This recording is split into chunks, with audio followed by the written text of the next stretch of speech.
Salut les clockers, salut les gamers, c'est ZeroCool et Contrôle Fixe d'Overclocking Made in France. Nous sommes heureux de vous retrouver sur une vidéo de déballage, comme chaque semaine. Mais nous allons commencer celle-ci tout d'abord par vous remercier vous, chers internautes, pour le bon travail que vous faites. En effet, nous avons de plus en plus de commentaires et le nombre de vues est en perpétuelle augmentation et nous aimerions vous en remercier. Aujourd'hui donc nous allons avoir une vidéo d'un produit encore Asus avec une carte mère de la gamme ROG, il s'agit de la Maximus 6 Formula.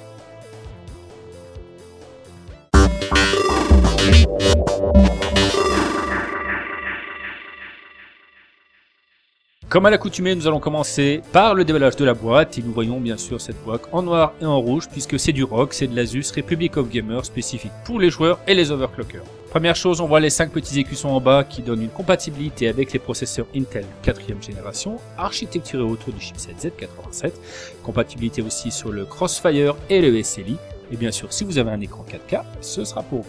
À l'intérieur de la boîte, nous retrouvons des informations sur le Cross Shield, ce double système de refroidissement Water Cooling ou Air de chez Asus, l'Advanced Supreme FX qui est la carte son de chez Asus spécifique à cette carte mère. Nous y retrouvons aussi l'Extreme Engine Digit 3 Plus pour la gestion des étages d'alimentation et le MPC Express Combo 3 pour la gestion du Wi-Fi. À l'intérieur, nous trouvons de la boîte, nous retrouvons la fameuse Maximus 6 Formula sous son plastique et à gauche quelques éléments par rapport notamment au ROG Armor, au Cross Shield et à la carte son spécifique. Passons maintenant à ce que l'on retrouve dans cette boîte, le fameux PCB, mais surtout et d'abord le bundle.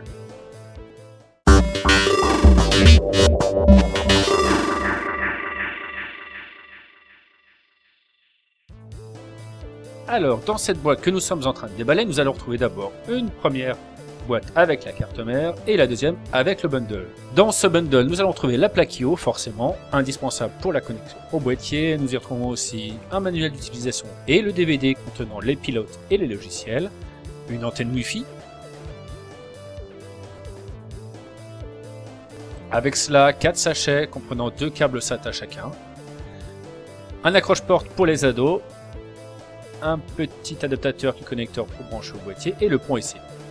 Voilà, la dernière chose, le MPC Express Combo 2 qui comprend le Wi-Fi et le Bluetooth pour une connexion sans fil.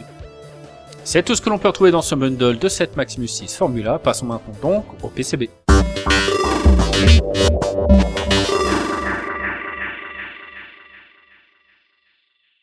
Alors, ce PCB de la Maximus 6 Formula, nous le retrouvons tout de suite avec la première chose que l'on voit, c'est le ROG Armor. Le ROG Armor que l'on trouve sur la face avant, mais aussi sur la face arrière, ça correspond à peu près à ce que l'on retrouve sur les Sabertooth avec le mode TUF. C'est pour une protection et une rigidification du PCB, mais aussi permettre un refroidissement des étages d'alimentation. Donc en haut, on a le premier étage d'alimentation, première rangée, la deuxième, et si on regarde sur le ROG Armor, on voit les pattes thermiques pour le transfert thermique. Forcément, c'est pour un dégagement de chaleur.